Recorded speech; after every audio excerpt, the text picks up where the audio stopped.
ISN 24, le journal. Mesdames et messieurs, bonsoir. Très heureuse de vous retrouver à nouveau. Je vous souhaite une fructueuse année 2021. Voici les titres de ce journal. Désormais au Bénin, une loi est adoptée cette semaine par les parlementaires sur les diplômés béninois qui bénéficient d'une bourse d'études à l'étranger. Ces derniers risquent une peine de prison s'ils refusent de répondre à l'appel de l'État béninois pour servir l'administration. Quelques citoyens béninois ont laissé les avis sur ce sujet. Vous les écouterez dans un instant.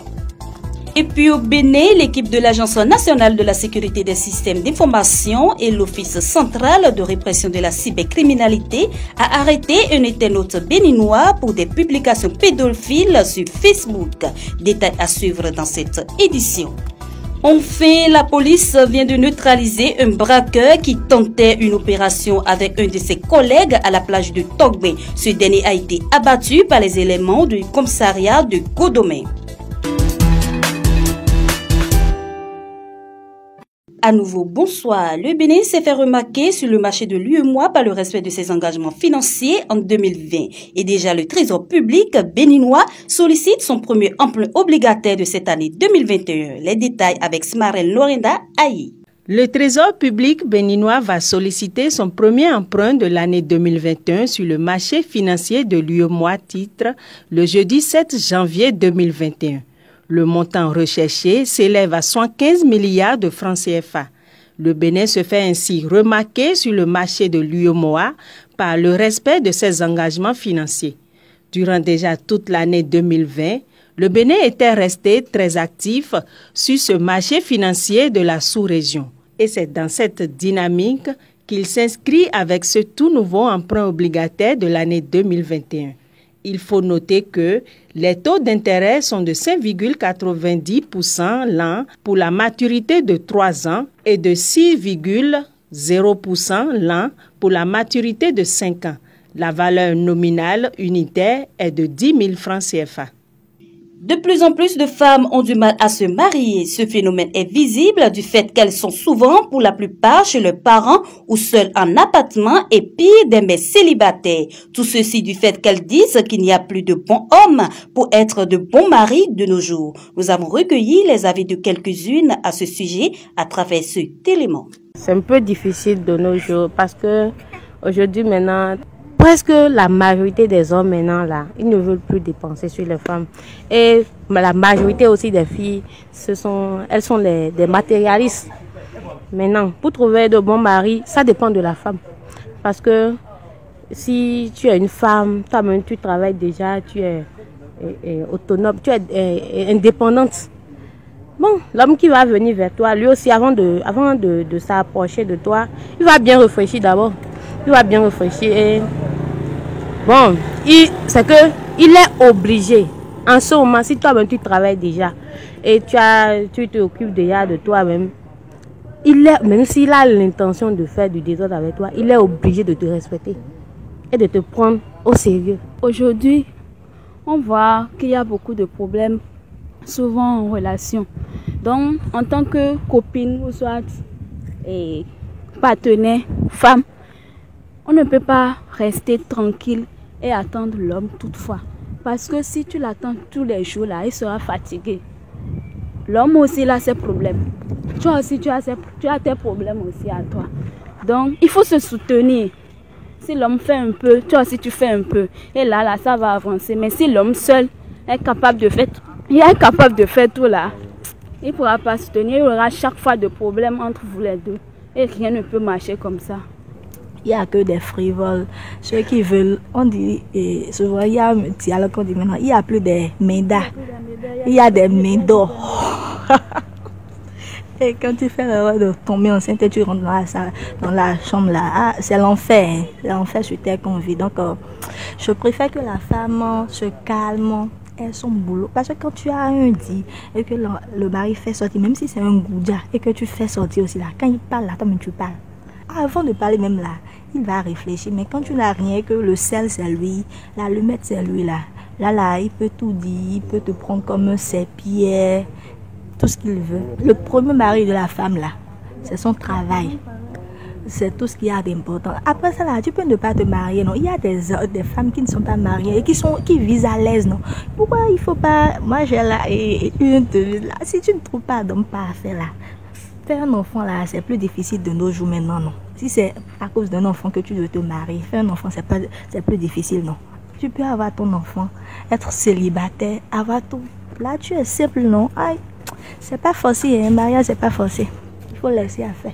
Aujourd'hui, si tu ne veux pas travailler, tu veux avoir un bon mari, tu ne veux pas trouver. Sinon, la vie d'aujourd'hui, là, tu dois faire quelque chose et l'homme aussi doit faire. Et ensemble, vous pouvez amener quelque chose. Lui, il amène 50, toi-même, tu amènes 50, ça donne 100 francs. Mais si c'est à chaque fois, c'est lui qui doit amener les 100 francs, forcément, là, ça ne va pas aller. Donc, c'est possible pour nous de trouver un bon mari. Les diplômés béninois qui ont bénéficié de bourses lors de leur étude à l'étranger risquent une peine de prison s'ils refusent de répondre à l'appel de l'État. C'est ce qu'on peut retenir en substance de la loi portant accession et réinsertion professionnelle des allocataires de bourses d'études et de stages en République du Bénin, adoptée cette semaine par les parlementaires. Quelques citoyens se prononcent à ce sujet. Suivez leurs propos. Selon moi, l'État n'a pas du tout raison. Car il y a d'autres qui ont des diplômes, ils sont toujours bénéficiés, mais ils ne trouvent à faire, ils ne trouvent rien à faire. Mais si ils vont à l'extérieur, ils trouvent mieux là, ils peuvent servir là aussi. Bon, ça ne me gêne moi, hein. Ça ne me gêne en aucun cas moi. Et sinon à l'heure, il y a des chômeurs, il y a d'autres qui ont des diplômes, ils sont là, ils ne font rien, ils ne trouvent rien à faire. Mais pourtant, peut-être si eux sont là, ils obtiennent leur diplôme là, ils viennent ici au Bénin, ils ne peuvent encore rien trouver, ils seront là en train de chômer. Bon, ça ne gêne. Si ils travaillent ailleurs ou ici, moi, rien n'est là, selon moi. Si c'est un contrat signé au début, le gouvernement n'a pas le choix. Le gouvernement doit appliquer ça. Ça doit être applicable parce qu'on t'a octroyé une bourse, tu as dit de venir servir ton pays après. Toi, tu n'as plus envie de venir servir ton pays. Alors qu'il y en a qui n'ont pas cette chance d'aller là-bas. Tu as la chance, c'est pas avec ton argent, tu as fait ça, c'est le gouvernement qui t'a fait ça. Et au retour, toi, tu refuses catégoriquement de servir ton pays parce que tu as trouvé des choses là-bas. Si le gouvernement peut appliquer cette loi, il n'y a pas de souci. Le gouvernement n'a qu'à appliquer. Bon, je pourrais dire que le gouvernement a raison, d'une part, et d'autre part, ceux qui décident de rester aussi là-bas ont aussi les raisons. Parce qu'on voit souvent que quand ils rentrent au pays, soit ils ne sont pas bien payés, soit ils n'ont pas les bonnes conditions de travail. Donc, ils pourront décider de rester là-bas puisque c'est eux qui travaillent, non le gouvernement qui va travailler à leur place. Mais une fois que c'est le gouvernement qui les a fait et la bourse pour qu'ils aillent à l'étranger, normalement, ils devraient être reconnaissants et revenir au pays en fait. En réalité, c'est bien logique, je trouve, je suis d'accord avec ça, puisque quand on investit pour vous, que vous avez été mis dans de meilleures conditions, que vous ne voulez plus servir, celui-là, on suppose que c'est un individu, mais c'est vrai que c'est l'État, mais quand vous ne voulez plus servir celui-là qui a supporté ces charges, sachant bien que en vous laissant, vous ne l'aurez pas faire, que vous ne voulez pas servir, c'est déplorable, et c'est même ingrat.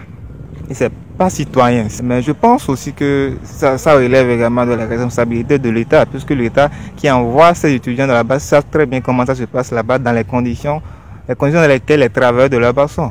Si on t'offre la possibilité d'être toujours dans de bonnes conditions, alors l'étudiant va devoir accepter. Donc c'est un peu ça. La responsabilité est partagée. L'étudiant, s'il est bien conscient et qu'il a le sens de la citoyenneté, quelles que soient les conditions, il peut revenir. Mais l'État également est bien conscient que là-bas c'est mieux. Et que si on est attiré par des bonnes conditions, on peut bien y rester. Donc l'État devrait travailler alors à mettre ces travailleurs dans de bonnes conditions ici également. Arrestation d'un Béninois pédophile la semaine écoulée par l'équipe de l'Agence nationale de la sécurité des systèmes d'information et l'Office central de répression de la cybercriminalité. Ce dernier a été placé en prison pour raison de publication pédophile sur Facebook. Reportage. Un internaute béninois placé en prison pour des publications pédophiles. L'homme Un quadragénaire avait publié en septembre 2020 sur Facebook des vidéos et photos à tendance pédophile et de harcèlement sur mineurs. Dénoncée, l'enquête avait été confiée aux équipes de l'Agence nationale de la sécurité des systèmes d'information et l'Office central de répression de la cybercriminalité. Et c'est désormais chose faite. L'homme a été identifié, localisé et placé sous mandat de dépôt et son procès aura lieu dans les tout prochains jours. Les investigations sont également en cours au fin de retrouver d'autres auteurs de ce type de publications similaires sur les réseaux sociaux ainsi que les victimes les ayant subies, peut-on lire sur la page Facebook du gouvernement béninois. Augustin V.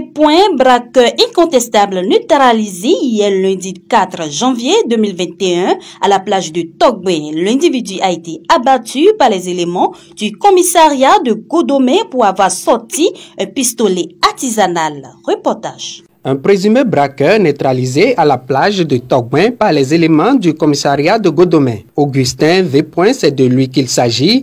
Il a été froidement abattu par les éléments du commissaire Hugues Kouchikba dans la soirée du lundi 4 janvier dernier. Connu et reconnu comme auteur de plusieurs cas de vol à main armée et utilisant une moto Dayang, Augustin, le présumé braqueur, s'est rendu sur la plage de Togben avec un de ses collègues pour une opération. Alertés, les éléments du commissariat de Godomé se sont rendus en civil sur les lieux. À leur vue, le collègue du braqueur Augustin a détalé, mais Augustin, le bandit confirmé, a sorti un pistolet artisanal, ce qui a déclenché la vive réaction des éléments de la police du commissariat de Godomé. L'homme est neutralisé et son corps est déposé à la morgue du CNHU. Depuis une quinzaine d'années, Thomas, un couturier de formation, s'est converti en revendeur d'accessoires et tenues de sport dans les administrations publiques et aux hommes en uniforme. Un business qui lui marche très bien. Écoutons-le dans ce reportage de Pierina Fakonde. De couturier au revendeur des tenues de sport, des baskets et autres accessoires de sport, Thomas arrive à tirer son épingle des problèmes économiques. À l'en croire, c'est son unique activité qui lui permet de joindre les deux bouts. J'ai été couturier, j'ai un atelier avant avec quelqu'un. Quand je vois que ça ne marche pas, je suis lancé dans les tenues de sport. J'ai un circuit que je paye ça. Si je paye ça, j'arrive à vendre aux hommes en uniforme. Et je trouve le peu sur ça. Des fois, je les livre douzaine. Je vends avec short, des fois avec pantalon. Et beaucoup de gens, beaucoup d'hommes en uniforme savent que c'est mon activité que je fais. Donc je paye ça, je gagne au moins, si c'est au moins 1000 francs, bien 2000 francs, je gagne sur un ensemble. Et ça me suffit. Donc j'arrive pour les business, les tenues de sport, j'arrive à prendre au moins une douzaine par semaine. Thomas a trouvé l'idée formidable de mettre son business au service des hommes en uniforme et de l'administration publique. Avec ça, j'arrive à manger, j'arrive avec ma famille là, ça va bien quand même. Beaucoup de commissaires de police me connaissent. J'ai fait ça dans beaucoup de commissariats. J'ai parcouru beaucoup de commissariats avant de venir ici. J'ai fait BAC PLM, j'ai fait PPLP, à peu près là-bas. J'ai fait commissariat central. Ici, j'ai fait 5 ans là même, ce que j'ai fait avant de venir ici. Et je vois que c'est un bon réseau. L'homme en tant qu'être humain ne doit jamais rester les bras croisés. Il est donc très important d'initier son activité de revenus pour pouvoir joindre les deux bouts. À présent, la page Afrique avec Wahabou Yakoubou Inoussa. Un grand soulagement dans les hôpitaux au Cameroun. La Chine vient d'accorder un important financement de 530 millions de francs CFA pour contribuer à assurer la continuité des soins et des services de base pour la mère, le nouveau-né et l'enfant. Ce don qui a été remis le 31 décembre 2020 à la représentation de l'UNICEF au Cameroun va permettre entre autres l'acquisition d'intrants et matériel pour la vaccination contre la rougeole rubéole, la prise en charge des maladies les plus meurtrières chez les enfants de moins de 5 ans, une prise en charge de qualité des nouveau-nés dans 20 formations sanitaires. Il s'agira aussi d'acquérir des équipements de protection individuelle et de prise en charge du Covid-19, du matériel pour le contrôle et la prévention des infections dans les communautés et dans les formations sanitaires. Pour Jacques Boyer, le représentant de l'UNICEF au Cameroun, la Chine fait partie des fidèles partenaires de l'UNICEF. Quant à Wang Yingwu, l'ambassadeur de Chine au Cameroun, il Il a souligné que c'est une occasion pour renforcer la collaboration avec l'UNICEF et continuer à protéger les enfants camerounais vulnérables contre le Covid-19 ainsi que d'autres maladies. Et puis, suspension temporaire des cours à Kinshasa ce mardi 5 janvier 2021 en raison de l'ampleur que prend la pandémie du Covid-19. L'évolution de la pandémie inquiète particulièrement à Kinshasa car sur 18 000 individus rapportés par les autorités sanitaires depuis mars 2020, on compte 14 000 cas de Covid-19. Le docteur Kabila Benoît estime que la situation est davantage préoccupante car les tests effectués particulièrement sur les voyageurs montrent que sur 100 personnes, 30 cas sont positifs. Une évaluation sera faite après 2 semaines avant la décision de reprise des cours. Et enfin, en Centrafrique, malgré les mouvements de rébellion pour contrer les élections présidentielles, le vote a eu lieu avec un taux de participation de plus de 83% selon l'autorité nationale électorale ANU. C'est Faustin Archange Touadéra qui a remporté cette élection avec 53,9% des suffrages, suffisant pour rafler la mise et repartir pour un deuxième mandat.